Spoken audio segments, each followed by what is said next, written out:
Bueno, estamos con Diego de Aquino, es economista y también titular del Centro de Estudios en Economía, Sociedad y Tecnología. Diego, muchísimas gracias por acercarte a los tureros. ¿Qué tal, Sebastián? ¿Cómo andas? Bueno, mira, yo creo que ando mejor que la economía, pero no es decir que ando muy bien, sino por todos los desafíos que enfrenta y, como decimos al inicio, Diego, ha sido una semana de alto voltaje por todos los cambios, por empezar en el gabinete, donde asumió la ministra Silvina Batakis en reemplazo de Martín Guzmán.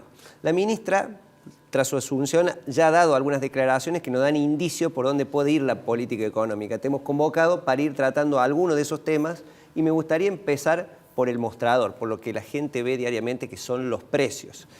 Ella se ha mostrado a favor de lo que sería un acuerdo de precios. Ahí de fondo tenemos una placa con otros puntos. Y básicamente lo que ha dicho es, no se puede permitir los movimientos especulativos, hay que trabajar sobre un esquema de precios para tener en cuenta.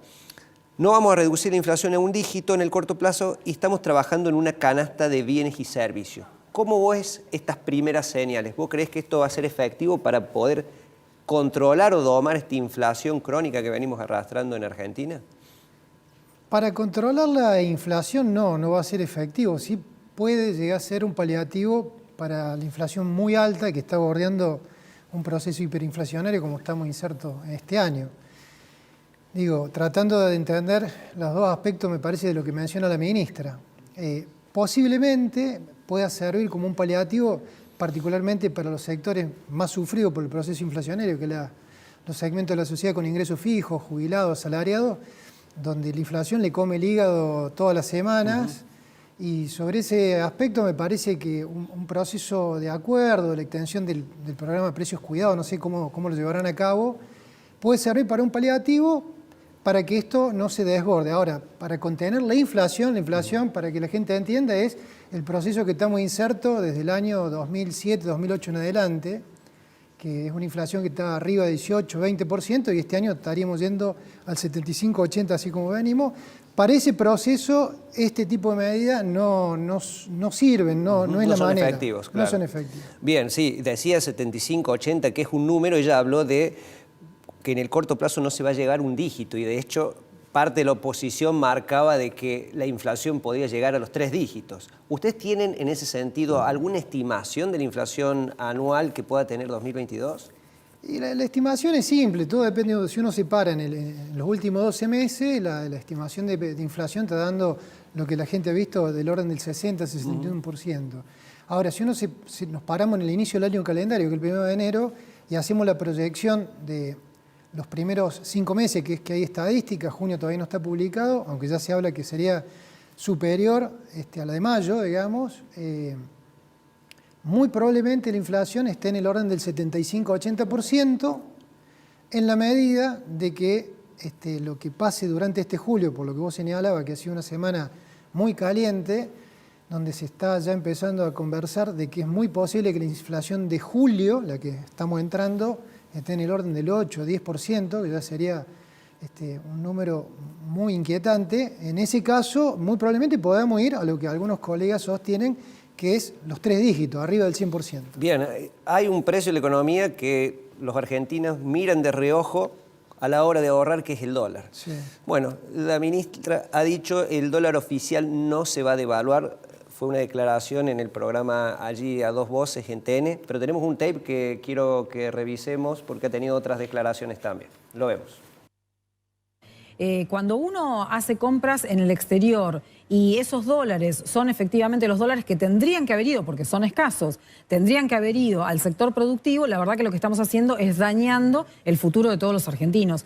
Esto no quiere decir que nosotros vayamos a implementar medidas actualmente, pero sí me parece conceptualmente... Te digo, porque viene vacaciones de invierno, después viene el Mundial, ¿no? Sí, se va a ver mucha gente. Sí. Y bueno, y además la gente tiene derecho a viajar. Pero... Sí, el tema es que ese derecho a viajar colisiona o tensiona con el derecho a la generación de puestos de trabajo.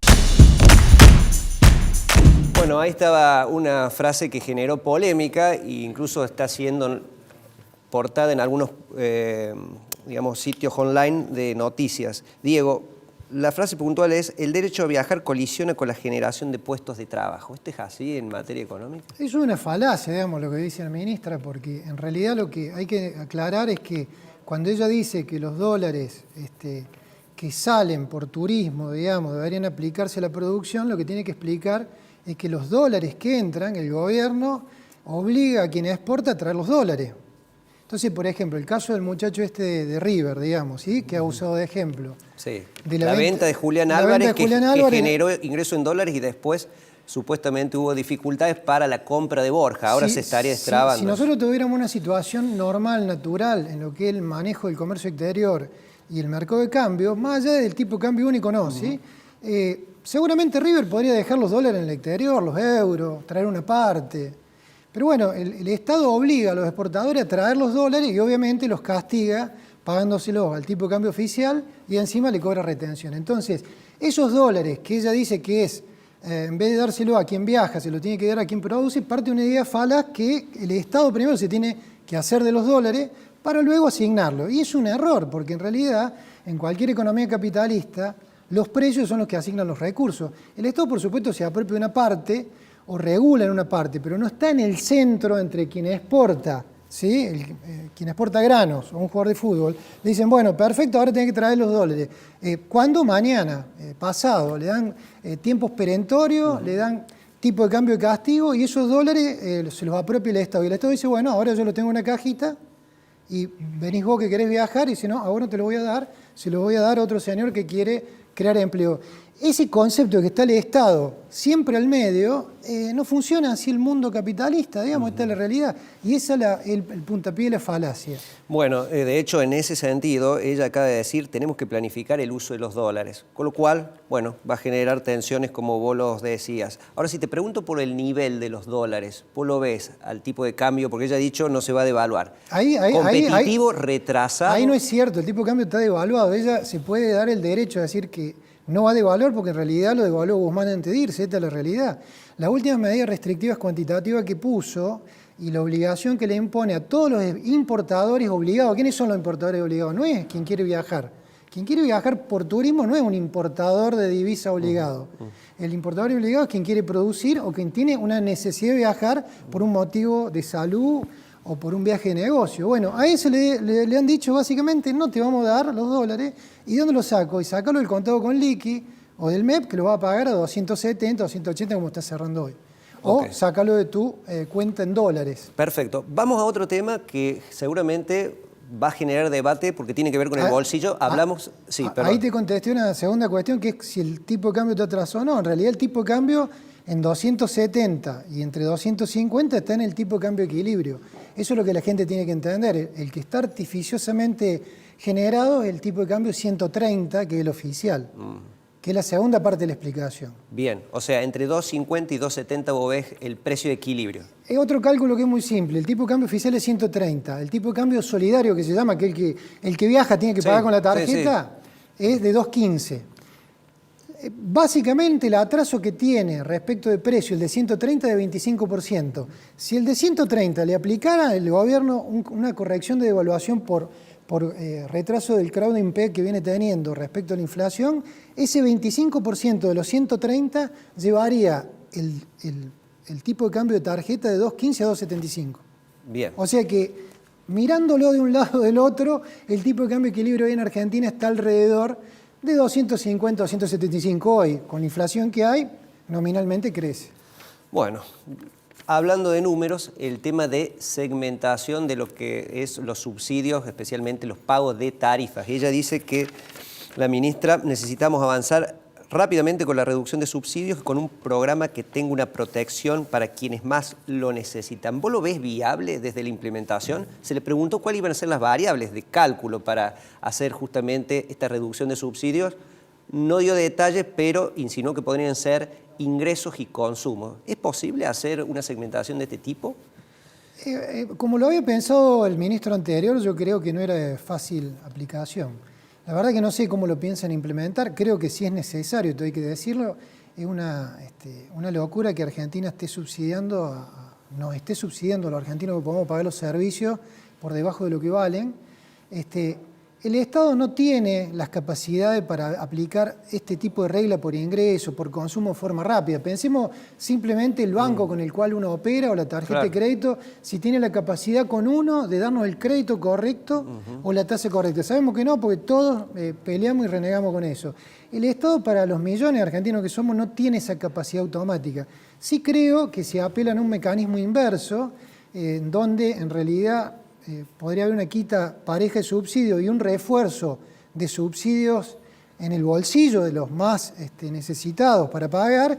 De ese punto de vista sí, porque en ese caso sí tiene como las bases de datos ordenadas, que son las de AUH, la de jubilaciones mínimas, la de programas sociales, donde ahí están identificados los segmentos, pero bueno, eso implica cambiar el modelo, retirar el subsidio de la oferta y ponerlo en la demanda, que en realidad es lo que habría que hacer, que es lo que el sentido común diría, es el precio tiene que ser el precio y aquellos que no lo pueden pagar se los completa, como hace la obra social con los medicamentos, hace el PAMI con los jubilados, bueno, completarle en el bolsillo de los más postergados para que puedan cumplir. Si van por ese camino lo pueden hacer rápido, si no, yo no lo veo tan rápido. Bien, la otra definición fue, yo creo en el equilibrio fiscal, y anunció que iba a seguir el programa económico que ya viene implementando Alberto Fernández. Tenemos también un segundo tape donde también habla de los ejes que va a tener la gestión en los próximos meses. Lo vemos. Los 3 ejes con los que vamos a arrancar, que tienen que ver con esta solvencia del Estado argentino, con ese programa económico que vamos a continuar, que queremos continuar. Yo creo en el equilibrio fiscal y creo que tenemos que avanzar en ese sentido. Y, por supuesto, en la liberación de todas las fuerzas productivas de nuestro país para lograr puestos genuinos de trabajo y lograr más exportaciones. Bueno, vuelvo al tema del equilibrio fiscal y también las metas que exige el Fondo Monetario Internacional. Ella ha dicho en ese sentido, tenemos que cumplir con el acuerdo con el Fondo Monetario Internacional y en cada revisión de las metas seguramente habrá algunas modificaciones. ¿Cómo lo ves? A mí me parece que el programa tal cual fue suscripto ya había nacido con modificaciones ya que no habían alcanzado a incorporarse. Es decir, cuando se firmó hubo algunas novedades, como fue la invasión de Rusia a Ucrania, el cambio de los precios del petróleo y de algunos granos, y las condiciones de nuestro país, que claramente había ya una previsión, y eso yo creo que el fondo ha sido flexible en ese sentido. Y está comprendido y es tolerable. Ahí la única cuestión de fondo es si el sentido del programa que se firmó se altera o no. Por lo dicho la ministra, entiendo que no, lo cual es bueno, porque eso le daría cierta certidumbre. Ahora, si uno mira lo que suscribió Argentina en materia de déficit, particularmente déficit primario, los números son caprichosos, con los niveles de inflación que tenemos nosotros, la nominalidad, un acuerdo que hay que decirle a la gente no está suscripto en dólares. En materia de déficit fiscal el acuerdo está suscripto en pesos constantes de otro año, una cosa muy difícil de seguir y de percibir. Bueno, dentro de ese contexto de mucha inflación, que no está contra una moneda dura, que está con otra moneda constante, que no es los pesos que tenemos en el bolsillo, sino es una conceptualización de pesos de otro momento, sobre eso hay valores que son 1,5, 2,8, 0,9, es decir, yo como profesional digo, ¿por qué 0,9 y no 1 o no 1,1 de déficit fiscal, que eso es lo previsto para el año 2023? Con lo cual yo digo, la flexibilidad va a estar, es obligación, y yo creo que el Fondo Monetario en su premura por firmar el acuerdo también cedió desde este punto de vista. Ahora, yo le prestaría mucha atención a lo primero que dijo la ministra, que es el tema de la solvencia, porque el déficit habla del flujo y la solvencia habla del stock. Es como los hijos con los padres, ¿cierto? Los hijos pretenden no tener déficit cuando inician su vida profesional o personal, sin embargo, la solvencia no la tienen. La solvencia viene desde el punto de vista del patrimonio, y el patrimonio está todo el prestigio y lo que se llama el track record, lo que uno hizo en el pasado, y normalmente eso tienen que pedirle a los padres que le presten solvencia para afrontar el futuro. Entonces, yo creo que ahí en ese sentido es muy importante que Argentina sea vista como un país solvente, y para eso tiene que honrar las deudas. Si nosotros no honramos las deudas, como en una familia, deja de ser confiable y por lo tanto deja de ser solvente, más allá que uno pueda tener o no patrimonio. Si uno tiene patrimonio y no paga las deudas, se lo ejecutan. En los países no los ejecutan, con lo cual la única relación de compromiso es honrar las deudas de forma constitucionaria. Perfecto. Bueno, tenemos 3 temas más. Uno lo menciono nada más. Ha dicho también la ministra, no habrá aumento de retenciones en las exportaciones agropecuarias, pero necesitamos que liquiden sus reservas. Bueno, un poco lo que hablabas vos, acá habrá que ver si estimulan verdaderamente el mercado y las exportaciones, como está diciendo, para que, digamos, los productores agropecuarios puedan comercializar esta materia prima y generar de divisas. Pero voy al otro punto que también ha generado, como veníamos diciendo, debate, el proyecto de salario básico universal. Está impulsado por el Frente Patria Grande de Juan Grabois y ya lo ha presentado el diputado Itay Hackman. Básicamente es una prestación monetaria mensual no contributiva y de alcance nacional destinada a trabajadores de bajos ingresos. Hay que decir que estas modalidades de salario básico universal también se han estudiado en otras latitudes y países del mundo. ¿Cómo ves vos, Diego, la implementación de un proyecto como este, o si lo ves viable, dado que también Argentina ya tiene una base muy grande de planes sociales, donde algunos debaten que atentan contra la cultura del trabajo? Bueno, yo creo que ahí hay 2 dimensiones. Una, la que vos señalás, que es la dimensión ética, si se quiere, en nuestra última parte, que es si corresponde o no darle a aquellos que no tienen ingreso un ingreso de sostén. Digo, en la discusión ética no voy a opinar, sí opino en la parte económica. Las condiciones hoy no están dadas para que Argentina pueda discutir de esa manera un salario básico universal, simple y sencillamente porque no tenemos la productividad suficiente para quienes generan excedentes puedan transferirle a quienes no lo hacen, no importa el motivo, el marginal de excedente para poderse sostener en la vida cotidiana. Para poderlo llevar a cabo, la única manera sería desarmar una trama de subsidios que hay sobre oferta, subsidios sobre demanda, controles de precio, y no veo viable que eso pueda ocurrir en simultáneo con discutir un salario básico universal. Si se desarmaran los esquemas de subsidio, regulaciones, posiblemente podría encontrarse un salario universal de equivalencia con la UH, con las jubilaciones mínimas, con un montón de subsidios que se otorga a la oferta para que llegue o llegue malamente a la demanda, pero es un mecanismo sumamente complejo y en las condiciones que tiene el país no parece algo realizable. Bien, para cerrar, ¿te animas a darnos un tip para el bolsillo? Aunque sea de compra minorista. De compra minorista, bueno, digamos... ¿Es conveniente estoquearse? Algo que hacen, por ejemplo, algunos que dicen, bueno, escucho, va a faltar café, ¿tengo que ir a comprar café? Sí, entrar a especular con cosas que uno no conoce no es lo más recomendable, digamos. O sea, si alguien tiene un bar, y le viene bien, digamos, estoquear café, que lo haga, y máxime si después tiene la capacidad de revenderlo y entiende que ahí tiene una oportunidad. Y en primer lugar si lo consigue, porque están diciendo que algunos proveedores no liberan mercado. Bueno, ahí viene el otro tema, si lo consigue, pero para quienes no tienen una especialidad y quieren reservar valor, normalmente van al dólar, o van a las propiedades, o van a algunos bienes durables.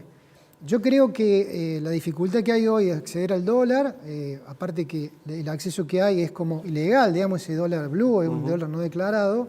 Yo creo que en Argentina hay una gran oportunidad para comprar propiedades hoy, quienes tengan la posibilidad, claro. Y quienes tengan pequeñas cantidades, si están dispuestos a ir al mercado blue, y yo empezaría a pensar en comprar euro antes que dólares, digamos. ¿Ah, sí?